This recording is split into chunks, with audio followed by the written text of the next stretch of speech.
En esta presentación voy a recorrer aspectos relevantes de lo que plantea Emil Benveniste acerca de los sistemas semióticos en general y del sistema lingüístico en particular. Emil Benveniste, nacido en 1902 y fallecido en 1976, es uno de los mayores lingüistas del siglo XX, continuador de Ferdinand de Saussure, y en sus investigaciones y publicaciones recorre problemáticas de la lingüística general, la gramática comparativa y la civilización de los pueblos indoeuropeos. Además de estudiar sus lenguas, realizó una reconstrucción del esquema completo de sus instituciones sociales, políticas y religiosas. Repensó categorías fundamentales de la lingüística general y la semiología, y es considerado el fundador de la lingüística de la enunciación, una perspectiva surgida en los años 60 como respuesta a una serie de interrogantes sobre el sentido y el uso del lenguaje que no se habían planteado desde el estructuralismo. El artículo del que nos ocupamos ahora, es decir, Semiología de la Lengua, se encuentra en su libro Problemas de Lingüística General, segundo tomo. Benveniste retoma en la década del 60 conceptos y reflexiones del modelo saussuriano para dar cuenta del lugar que ocupa la lengua, del estatuto del sistema lingüístico entre los demás sistemas existentes en nuestra vida social, y también para dar cuenta acerca de qué relación establece la lengua con esos otros sistemas.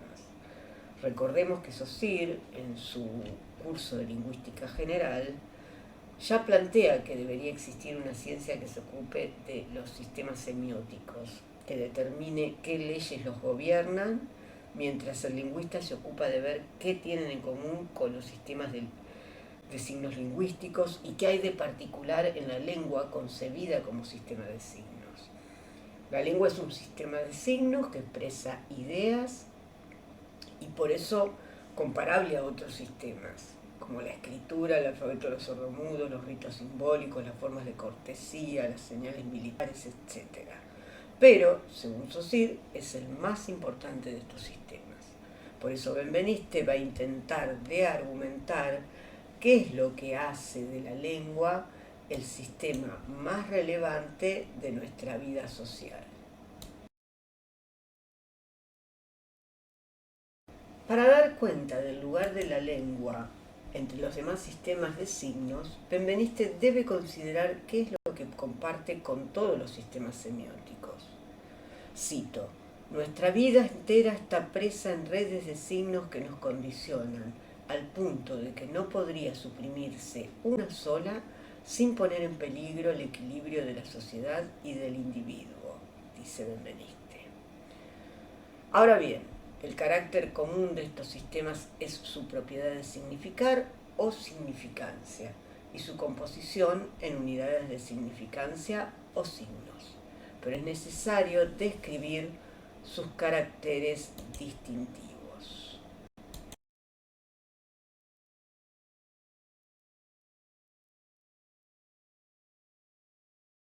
Benveniste caracteriza todo sistema semiótico con 4 condiciones, 2 externas y 2 internas: el modo de operación, el dominio de validez, la naturaleza y número de sus signos y el tipo de funcionamiento. Es decir, el modo de operación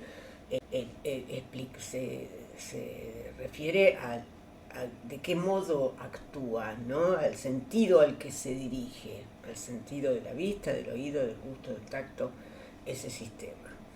El dominio de validez, es decir, dónde este sistema es reconocido, dónde se impone, en qué lugares se obedece. Tanto esta primera, el modo de operación, como esta primera condición, como la segunda, el dominio de validez, son condiciones externas, es decir, pueden someterse a modificaciones, ¿no? En cambio, la tercera y la cuarta son internas propias de lo semiótico, ¿no? La tercera sería la naturaleza y el número de sus signos, es decir, con cuántos signos cuenta ese sistema, que a veces no es tan fácil determinarlo, y de qué naturaleza son, ¿no? En colores, auditivo, ¿no? Y por último, la última condición, el tipo de funcionamiento, es cómo se vinculan estas unidades, estos signos, ¿no? Con qué función aparecen en el sistema.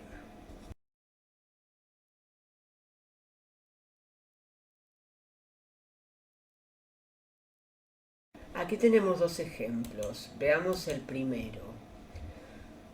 Se considera como un sistema lo que componen las luces que están dirigidas al ordenamiento del tránsito, ¿no? Del tránsito de vehículos,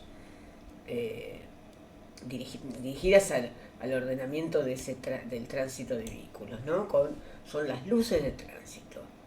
Entonces, si analizamos desde las características, las condiciones que tiene todo sistema semiótico, podemos ver que el modo de operación de este sistema es visual, diurno, a cielo abierto, ¿no? El dominio de validez, los lugares donde hay autos, donde sea necesario, ¿no es cierto? No puedo encontrarme con un semáforo en el medio del campo donde no hay una circulación de vehículos. Un semáforo para vacas, por ejemplo. No. Entonces el dominio de validez es el lugar donde tiene sentido, ¿no es cierto? Porque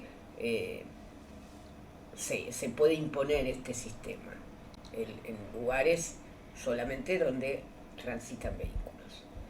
La naturaleza y el número de sus signos, bueno, son de oposición cromática binaria, es decir, tenemos dos elementos y un tercero que se podría considerar de transición, ¿no? En el caso de la amarilla nos referimos, ¿no? Pero entonces la naturaleza es de oposición cromática, o verde o rojo.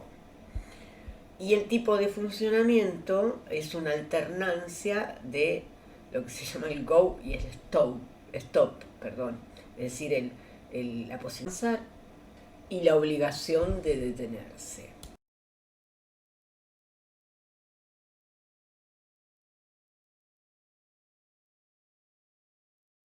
Benveniste también da principios que afectan las relaciones entre los sistemas semióticos, ¿no? Estos principios se reducen a el principio de no redundancia, es decir, no habría, según Benveniste, sinonimia entre sistemas semióticos. Dos sistemas semióticos no pueden ser mutuamente convertibles. ¿Eso qué quiere decir? Que no tenemos dos sistemas para decir lo mismo. Si existen dos sistemas que dicen lo mismo, hay uno que tiene un propósito determinado.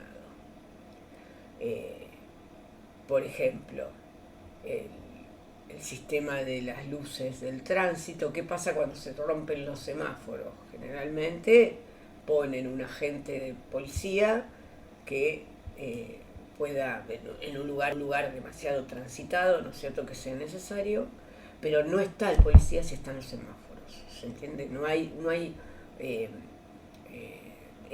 sinonimia en ese sentido. Si está, tiene un fin determinado.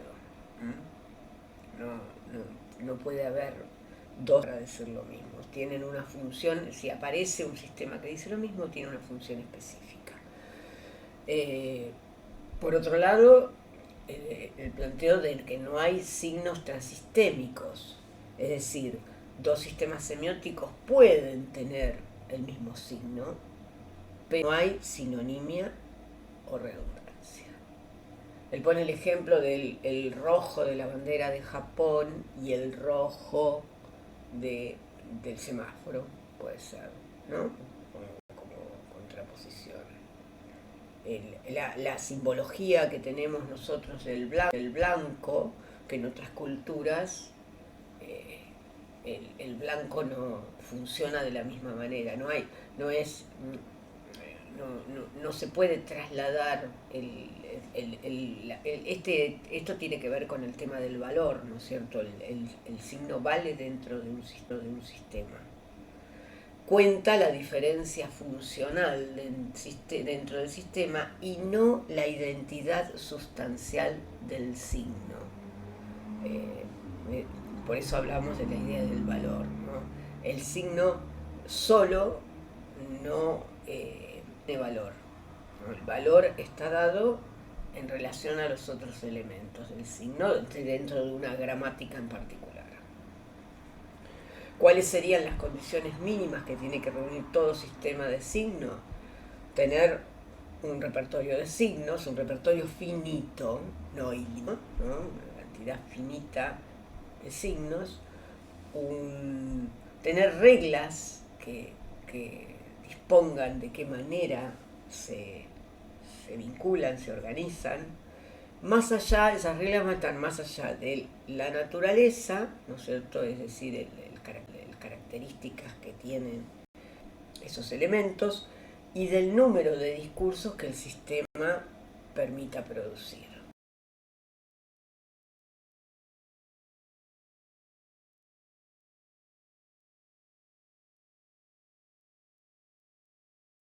El signo es una unidad, pero la unidad puede no ser un signo. En el caso de la lengua hay unidades y estas unidades son signos. Ahora, ¿qué sucede? ¿Qué pasa con los demás sistemas semióticos? Benveniste considera para ejemplificar y para observar y desarrollar esta problemática, es decir, si todos los sistemas semióticos coinciden con la lengua en que sus unidades también a la vez son signos o no. En el caso de la música consiste en combinaciones, dice Benveniste, y sucesiones de sonidos que están articulados de diversa manera, ¿no? Y la unidad elemental, ¿cuál es? El sonido.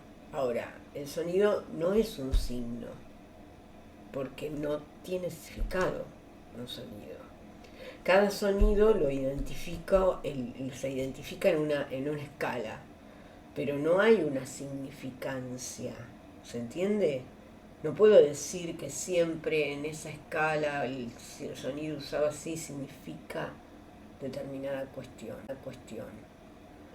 Entonces es un ejemplo típico de unidades que no son signos de la música, no designan. Es decir, de ahí él afirma que los sistemas que se fundan en unidades se reparten entre sistemas de unidades significantes y sistemas de unidades no significantes, como la pintura y la música, por ejemplo.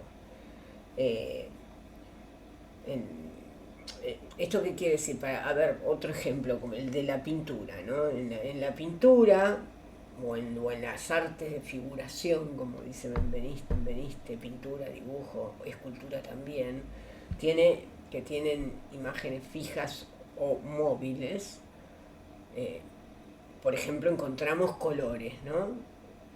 Reconocemos que estos colores también están representados en escala, o participan de una escala, mejor dicho, y que son designados pero no designan, porque otra vez, como en la música, las unidades que encontramos en las plásticas no remiten a nada, no sugieren nada de manera unívoca.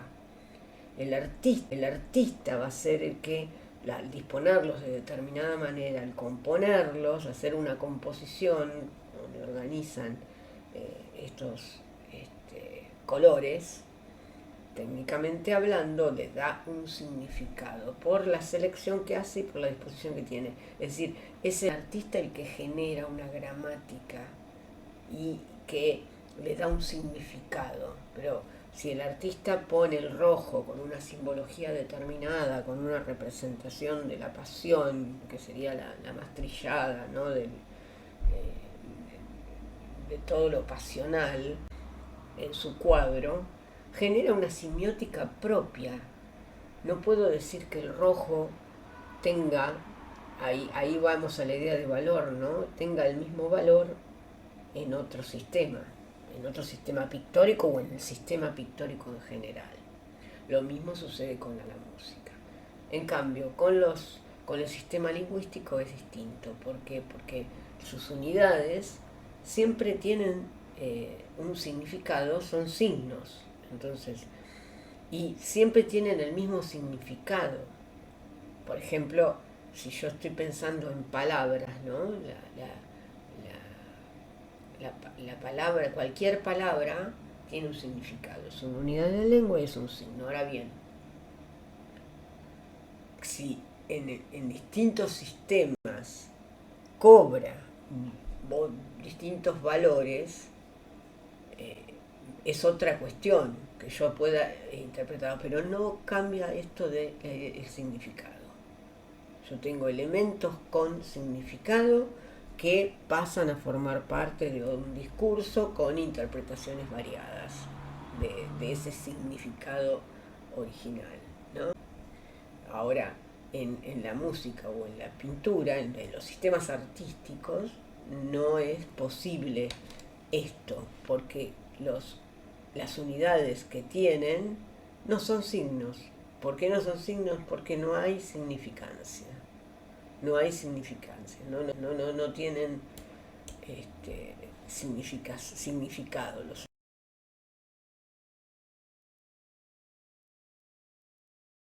Benveniste se encarga también de dar cuenta de cuáles son las relaciones que existen entre los distintos sistemas semióticos. Para él son de tres tipos, ¿no?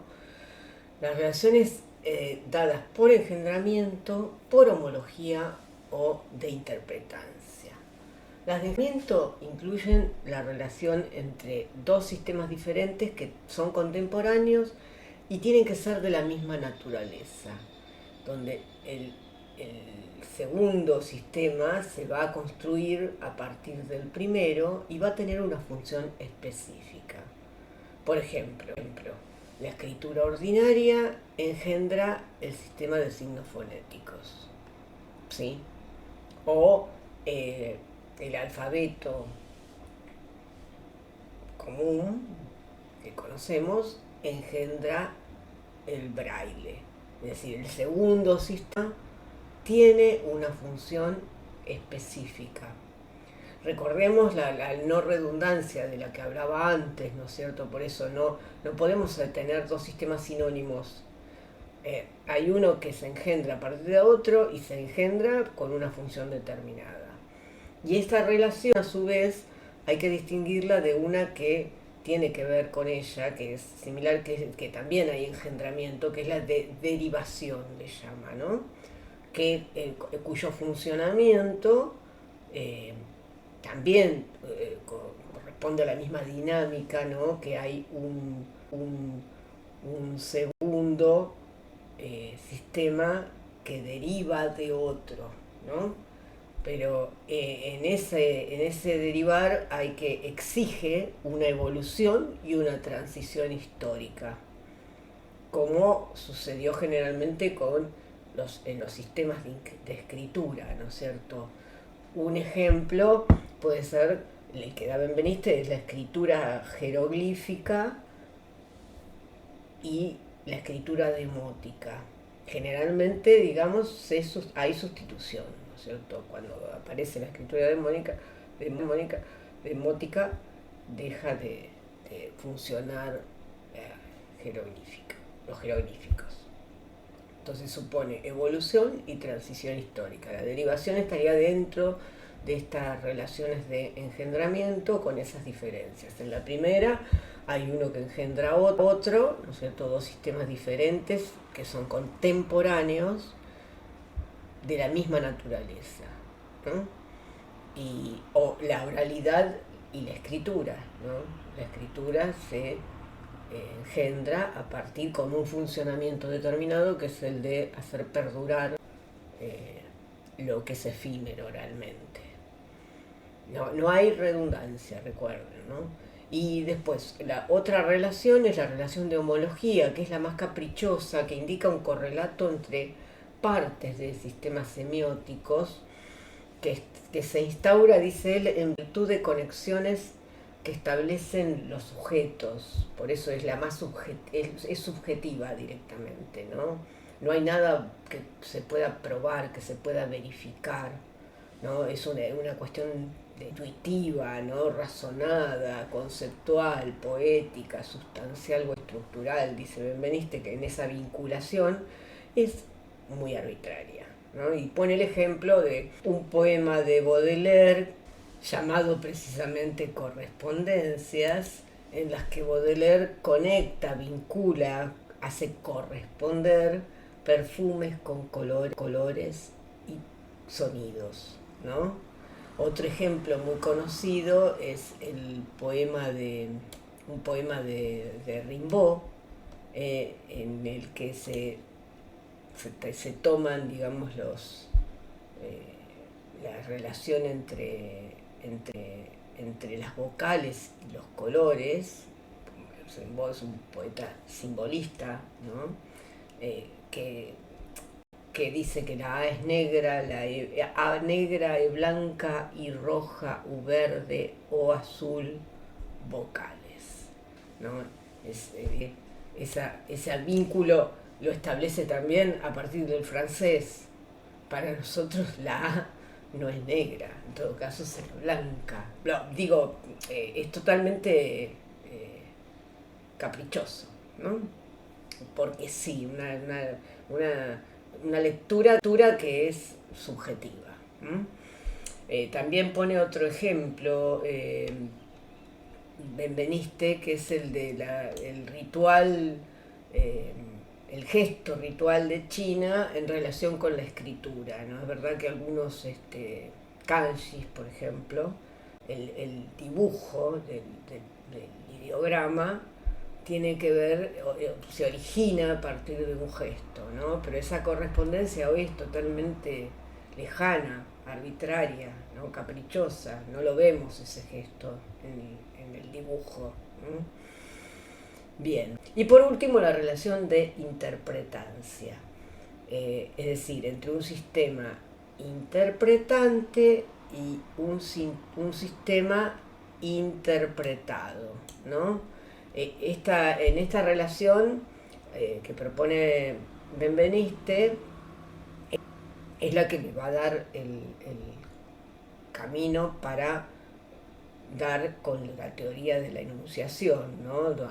Revisa la propuesta de Saussure, ¿no? Y ve que esos estudios desde los saussurianos están acotados, limitados al aspecto semítico, es decir, más a la forma que a la cuestión de la estructura, ¿no es cierto?, de la gramática, de la sintaxis, pero no a la significancia, ¿no?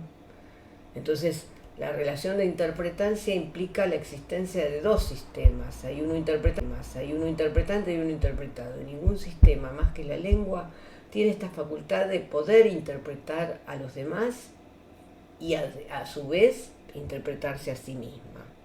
La lengua y solamente la lengua puede realizar la actividad metalingüística, ¿no?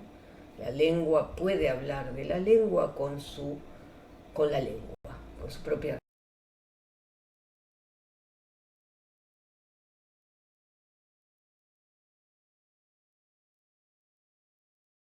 La lengua es la organización semiótica por excelencia, es decir, un lugar privilegiado de la lengua, de este sistema, es que tiene una matriz semiótica interpretante porque significa de una forma específica, tiene doble significancia. La lengua es el modelo de funcionamiento semiótico en tanto tiene unidades distintas, todas estas unidades son signos que son utilizadas por todos los miembros de una comunidad con los mismos valores referenciales. Está ligada además o se utiliza para referirse a algo dado, a una situación dada, y tiene un rol en la comunicación entre los individuos. La jerarquía de este sistema, del sistema de la lengua, por sobre los otros sistemas semióticos, está dada fundamentalmente a que posee una doble significancia que ningún otro sistema contiene. Los dos modos de significar son el modo semiótico y el modo semántico.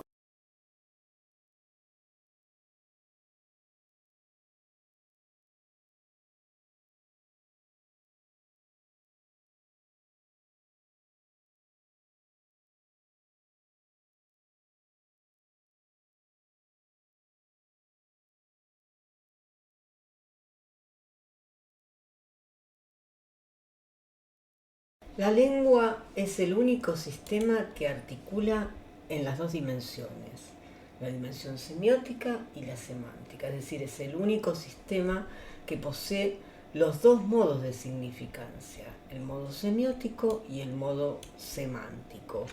Por semiótico se entiende que aquel modo de significación que es propio del signo como unidad, ¿no? Frente al cual el individuo identifica, reconoce, identifica y reconoce el signo en sus relaciones de pertenencia y de oposición que hay, ¿no?, en el sistema. Actúa entonces por identificación y por reconocimiento. Signos con significados determinados. Por semántico, explica Benveniste que se trata de la significación dada por el discurso, aquella que se orienta hacia el sentido global del mensaje. Y acá no se actúa por reconocimiento, sino por comprensión. Es decir, no me basta con reconocer signos que tengan significados. Tengo que ir un paso más allá y comprender globalmente. Es decir, percibo la significación de enunciado, no leo la oración. Cuando yo actúo de manera semiótica, reconozco e identifico en la oración. Cuando yo entiendo, comprendo, digamos, y la significación de enunciados nuevos, ya estamos entendemos en un plano del discurso, ¿no? Comprender es percibir esa significación de un enunciado nuevo. Un ejemplo, dado desde las dos dimensiones en la lengua. Tomemos la frase de Maradona: la pelota no se mancha, dicha en un contexto determinado, ¿no? Pero tomamos la frase: la pelota no se mancha. Desde la dimensión semiótica, es decir, la significancia desde el modo semiótico, percibe una frase en la que identifico cada uno de los términos que tiene. La pelota, sé qué significa cada uno, ¿no es cierto? Entiendo el significado, identifico lo que hay antes, lo que hay después, y me quedo en eso, en ese reconocimiento, en esa identificación de signos con signos. Pero ¿qué es para entender lo que dijo Maradona, tengo que ir más allá, porque es una metáfora, ¿no es cierto? Es una metáfora o una metonimia, digamos, juega con las figuras retóricas. La pelota representaría el fútbol, es decir, que es una metonimia. Metonímicamente se dice el objeto con el cual se juega por el juego mismo, ¿no? Está reemplazado.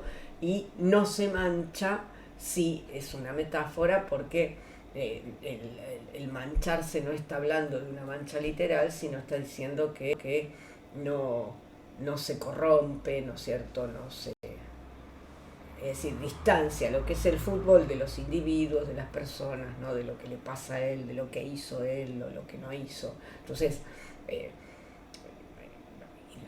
entendimiento de estas figuras retóricas y esta frase con una interpretación determinada, no puedo llegar a tenerla si me quedo en el modo semiótico, donde yo lo único que hago es identifico elementos. Con la lengua puedo tener este paso de reconocimiento y a su vez armar discursos donde hay un mensaje global. De ahí que él identifica el resto de los sistemas con un modo solo, con el cual dan su significancia. La lengua tiene los dos, es el único sistema. Por ejemplo, los sistemas artísticos en general, todos los sistemas artísticos, menos la literatura, por ejemplo, que trabaja con la lengua, presentan el modo semántico. Semántica sin semiótica. ¿Por qué? no identifico elementos, yo no identifico en una pintura un elemento, cuál es ¿se acuerdan del problema de la unidad y el signo, ¿no es cierto? No tengo signos o unidades con significado. No puedo decir que la línea, el trazo, el color, la composición, digamos, la combinación de esos elementos tengan un significado determinado. Solo en un cuadro puedo hacer ese planteo.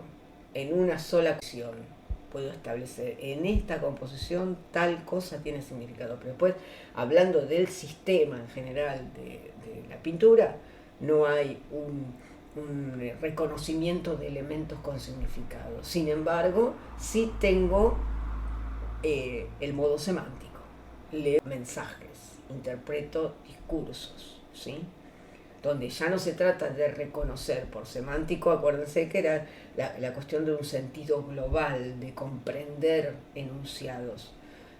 Con la música igual, ¿no? Con las expresiones artísticas tienen el modo semántico. Ahora, ¿qué pasa con un sistema como el código de señales de tránsito?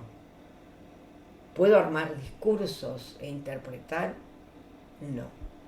Me basta con, el sistema tiene un modo semiótico de significancia donde me basta con reconocer cada elemento. Este es el prohibido estacionar, este quiere decir camino sinuoso, este cuidado, hombres trabajando, ¿no?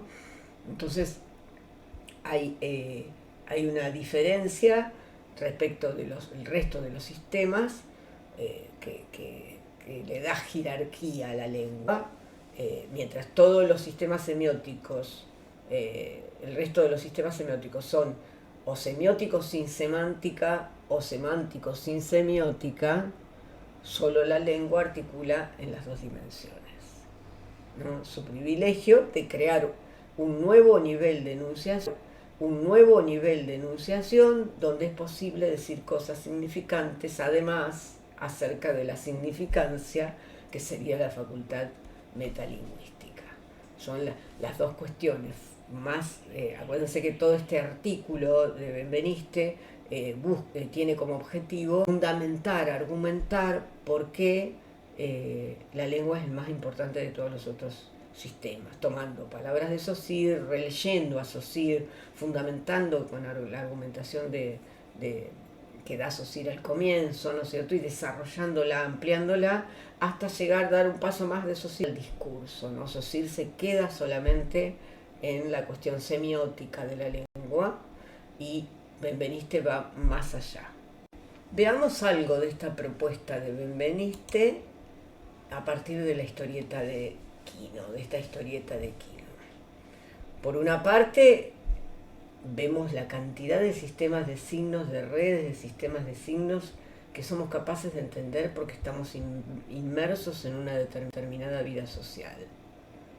¿Se acuerdan que cuando empieza el artículo de Benveniste hace hincapié en esto, ¿no? Que estamos atravesados por redes y redes de sistemas de signos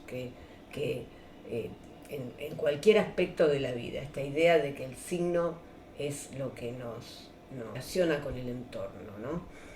A eso me refiero por el hecho de, por ejemplo, de que entendemos en la historieta cuáles son los signos que corresponden, por ejemplo, a la lectura de una historieta, que sabemos que la lectura se hace de izquierda a derecha y de arriba a abajo, y que en esa sucesión hay paso del tiempo, es decir, que hay una línea cronológica respetada en el avance de las viñetas. Pero también entendemos que los personajes hablan cuando de ellos sale un globo, que es una convención del cómic, estamos leyendo ese sistema, ¿no? Pero si el globo tiene circulitos, indica que el personaje piensa.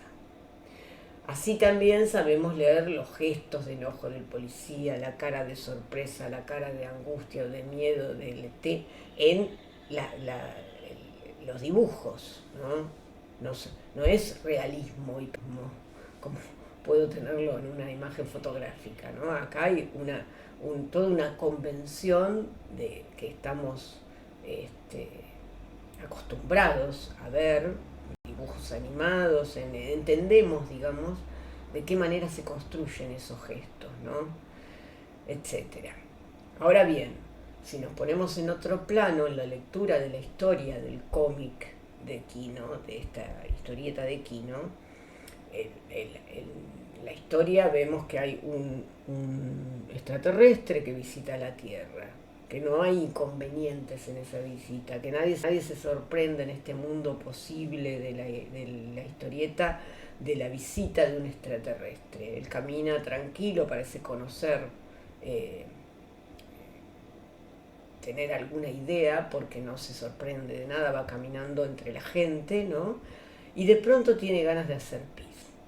Eh, Algo muy humano también, ¿no? En eso se nos parece.